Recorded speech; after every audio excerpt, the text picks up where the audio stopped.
Hey everyone, welcome back to my channel. Welcome back to Charlie Sanctuary. We are officially on episode 3 of Project Runway, season 22, and this episode was a lot. We finally found out who the designers decided to save from last week's eliminated group. We got an NFL inspired team challenge, some very questionable looks on the runway, and on top of that, a double elimination. Like, what more do we need? And if you watch my episode 2 review, you already know I had a feeling about who was going to be saved. So let's get into it. At the beginning of the episode, the designers had to decide who they wanted to bring back. So from the 6 eliminated designers. And honestly, eventually it came down to Danny, Baho, and B, which I already expected. Danny received 2 votes, Baho received 3 votes, and B received 5 votes, which officially brought B back into the competition. Are we surprised? No, I am not surprised. Definitely, I'm not surprised because Brian was literally going for him. In my last review, I already said I thought it would come down to Bowel and B. So seeing B get the most votes made complete sense to me. Complete sense. And he's just good for TV. And just like that, we're back to 12 designers. But they barely gave me time to celebrate. I was laughing, and when especially when he was basically like, "Can I get a minute? Can I go full? Like, can I go to Mrs. Victor?" Because no, apparently not. They were not giving him no chance. They went straight into the next challenge. I would feel bad because for me, I need to go to Mrs. Victor. Mrs. Victor is what we call the toilet when you're gonna go do your legal tinkle, doo doo or whatever. Um, we call it Mrs. Victor. In my culture, in my country, we call it Mrs. Victor. I randomly knew about it when I was 12 years old. I was talking to my dad, and I was talking on the phone, and he said, "Oh, I was talking to Mrs. Victor." I'm like, "Mrs. Victor? Who's Mrs. Victor?" And he said, "You don't know what Mrs. Victor? Your mom didn't tell you." And I'm like, "No." And my dad was like, "The toilet when you go poop, it's Mrs. Victor." So it's a nice way, sophisticated way to call the toilet Mrs. Victor. Anyway, I don't know why they call it Mrs. Victor, why they come up with the name Victor. I don't know what's the story about it. I should ask back, but anyway.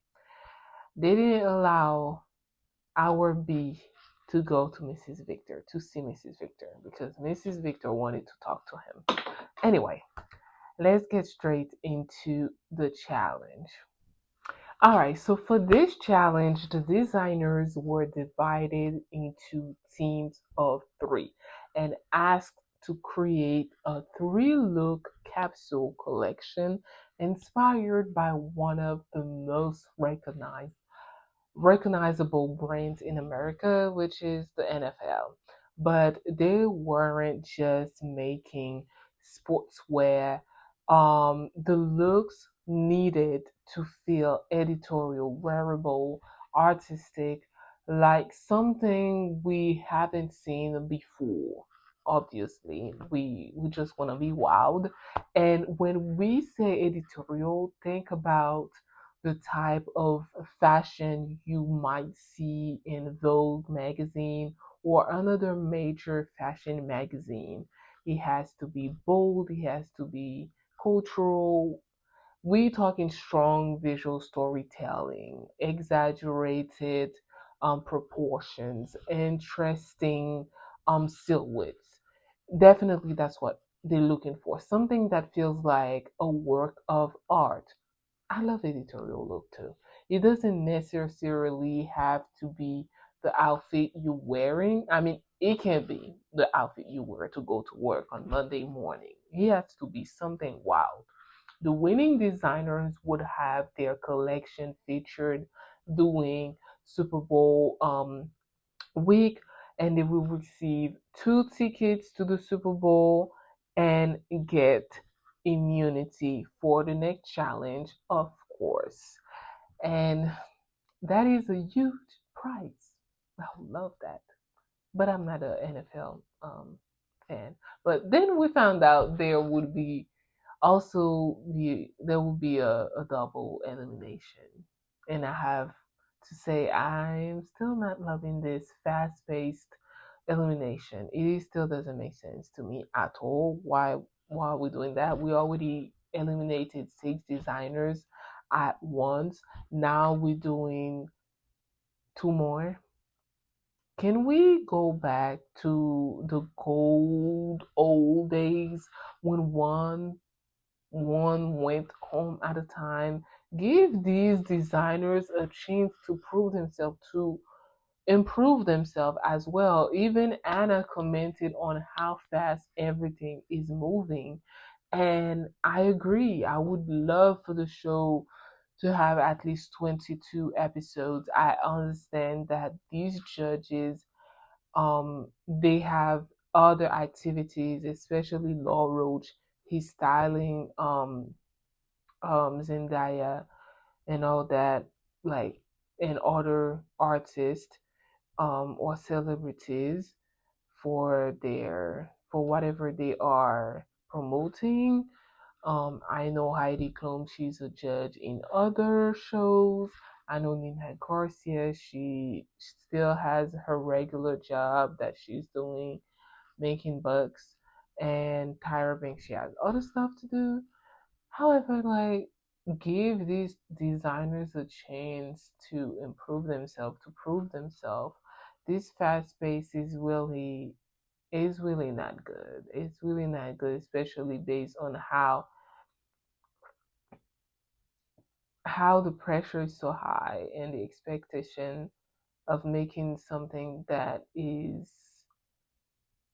haven't seen before in a short amount of time is unrealistic to me, because the greatest things that people want to wear, which are Dior, Chanel, Louis Vuitton, Valentino alone do not use sewing machine.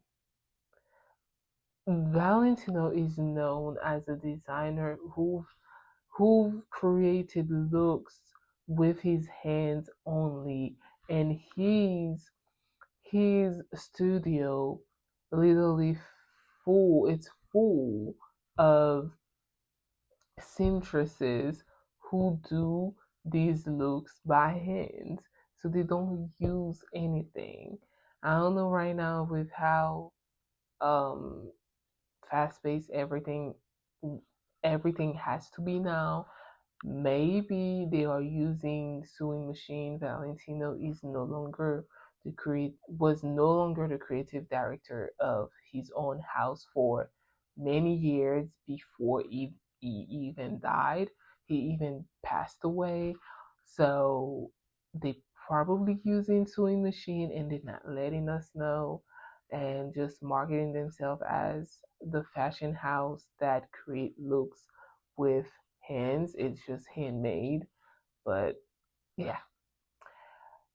Anyway, just to say that it's not realistic to ask someone to make an outfit within a short amount of time, and you want it to be high quality, you want it to be something you haven't seen before. Whereas the fashion houses that we are dying, I mean, that we are. I'm not part of it. Of course, I would love to have a Louis Vuitton. Love, who doesn't love luxury? I mean, yeah. But some people are really dying, going broke to have access to this, and these things they take time to be made. Yeah, like look up guape. Guape, the beautiful egg sunny dress that we saw Rihanna wore for Met Gala, like when Met Gala was in its high peak. Um, she made this dress for about 2 years, I believe. 2 years. Anyway, it was years. It wasn't months. So anyway, I just wanted to throw that out there. These fast-paced elimination are it's wild to me. We could have had a good 22 episodes in this season 22 since it's the biggest season so ever. Anyway, now let's get to the runaway. Our guest judge this week is Sierra joining Heidi Klum, Laurel, and Tyra Banks. And I have some thoughts about these looks definitely. Team Panthers. Let's start from there. Starting with name. I really love this jacket. The material looked rich and high quality. It had that expensive feeling that you want to see on a runway like this. And then we have Aaron. I seen something similar before? Yes. But I still loved the movement of the dress. I loved the texture. And I thought his color choices were very intentional. The way the garment moved around the model's legs was beautiful. Aaron also referenced Gullah Geechee culture in his work, something I haven't heard before. And one thing Laurel pointed out is Aaron's knowledge of fashion history and culture, which I also appreciate. There is something about Aaron that reminds me of Andre Leon Talley, who was the king of fashion knowledge. Not not necessarily for his taste, but because of that knowledge and appreciation of fashion and culture. That adds another layer to his work. I mean, to Aaron's work. Then we have Joseph McCray. I really love this look. The color was beautiful, the tailoring was strong, and the material looked expensive. Nothing about it was giving cheap at all. The proportion were huge and dramatic. This is where I started seeing the editorial side of the challenge, and I could absolutely see Sierra wearing something like this, and apparently Tyra could too because she basically said the same thing, and Sierra agreed. However, I do feel like I've seen a similar silhouette before. It reminded me of something Tracy Ellis Ross wore for the Met Gala of this year. I'm not mad at it. I'm just saying it didn't feel completely new to me. And but as far as the challenge goes, this was editorial. Team Giants. Now we need to talk about Team Giants, starting with Chloe. Chloe girl, what was it? I tried. I really tried to understand this dress, but to me it looked like a curtain wrapped around the model and held together with a belt. And what bothered me even more was the way it worked. or really didn't work with the model's body. She had a beautiful curvy figure, and I don't think this garment embraced or celebrated her shape at all. And it overwhelmed her, definitely. Then we have Jeffrey. I actually thought his look was sexy, and I liked certain elements of the construction. I could definitely see Ice Spice wearing something like this. Um, this is giving kind of like her signature look, but was it giving luxury NFL wife? Not really, or definitely not. And if I imagine the wife of an NFL player walking into an event, I don't know if this is what she would choose. And even Law Roach commented on that. He said the same thing. It wasn't giving me the richness I wanted or the richness that they wanted. Then we have Anna. Her look stood out the most to me from this group, and Law Roach also said it was his favorite of the three, which I agree. He gave me a very clean white business look, and I like the construction, and I loved how rich and crisp the white looked on the runway. Was I extremely excited by it? Not necessarily, but out of this collection, it was my favorite. Let me know down in the comment section if you agree. The bigger problem with Team Giants was the collection itself. Where was the cohesion? It wasn't there. There was such a huge disconnect between Chloe's look and the other two that it almost looked like she was part of a completely different challenge. I don't know what was that challenge, but girl, this was not it. And as a three look capsule collection, it didn't make sense to me. Now let's move on to Team Falcons.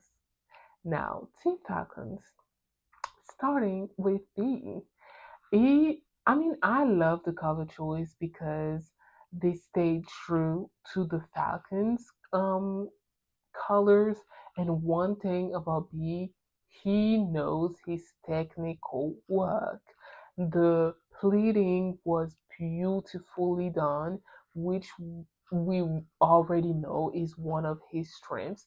And there was movement. It was sexy. It was flowing. I could absolutely see this on a red carpet. But was it editorial for me? No.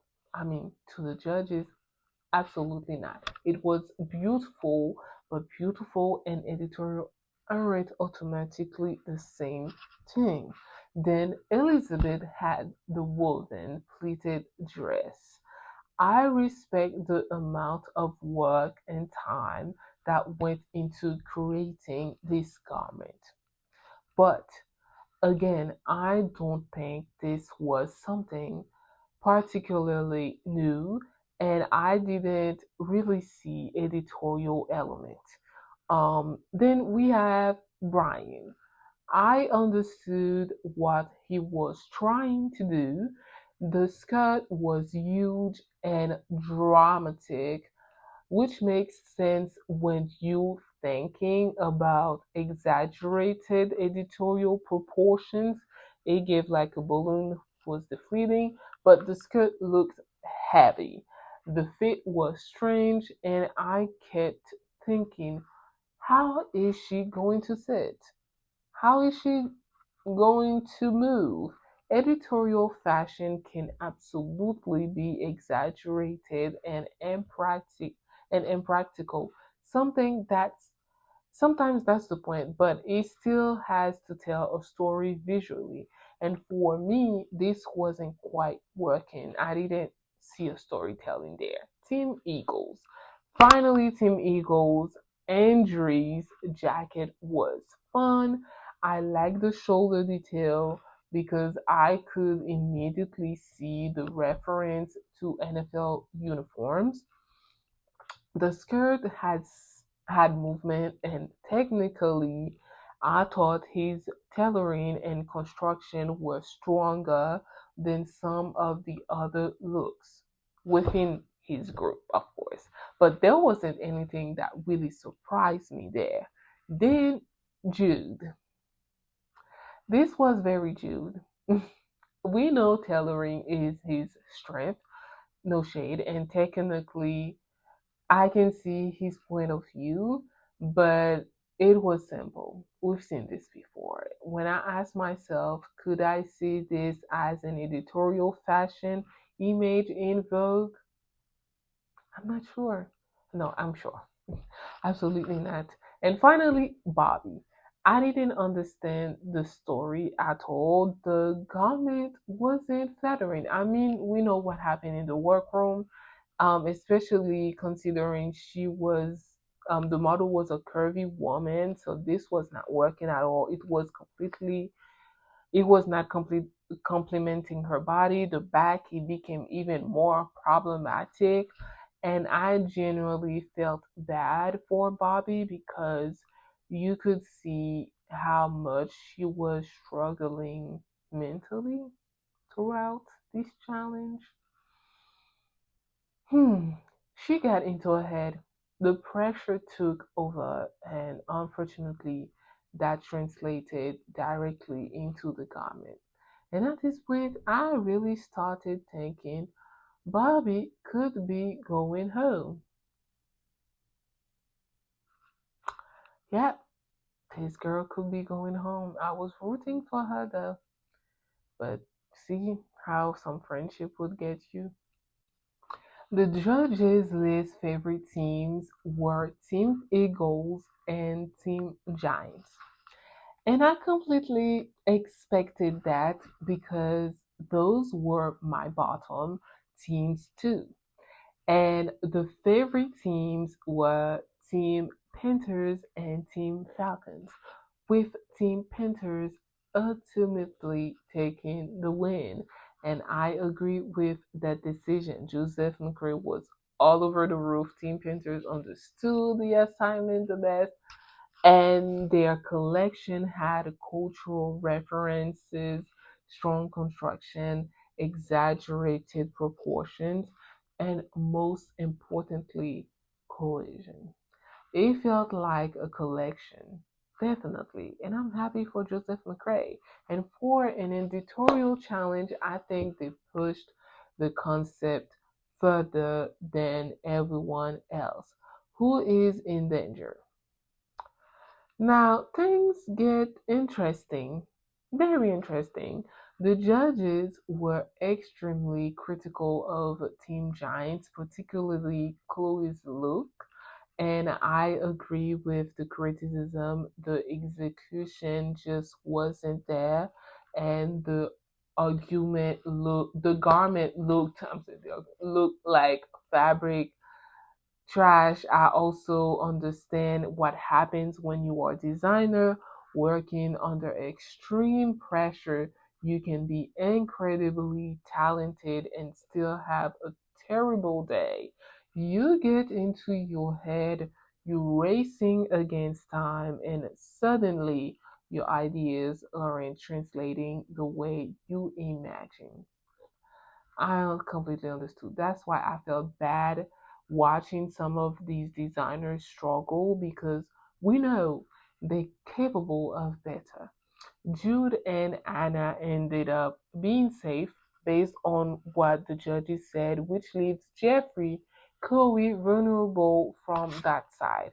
And Jeffrey, being head of house, puts another layer of responsibility on him because if your collection isn't cohesive, the judges aren't going to question your lead are going to question your leadership. Then with Team Eagles, Bobby and Andrew both seemed to be in serious danger. Heidi Klum even suggested that both of them could go. Mm. So if I have to predict the double elimination, I think Bobby is definitely in danger. And then I think it could come down to Chloe or Jeffrey. My prediction would probably be Bobby and Chloe, but I could also see them sending Bobby and Jeffrey home. It will be bad because I love Jeffrey face. We'll find out Friday though. We'll find out Friday, but Jeffrey got such a beautiful face, such beautiful hair. Damn. But now I want to hear from you. Who do you think had the strongest look this week? Did Team Panthers deserve the win? And most importantly, which two designers do you think are going home? And listen, if you've been watching my Project Runaway reviews but haven't commented yet, this is your invitation. I really want these videos to become a place where we can actually talk about fashion together. You don't have to agree with me either. If you think one of the looks I hated was amazing, tell me why. Of course, that's what makes fashion interesting. Jesus. If you enjoyed the review, don't forget to like the video, subscribe, and come back because we are definitely talking about what happens next. Thank you for watching. Thank you so much. And I'll see you in the next one.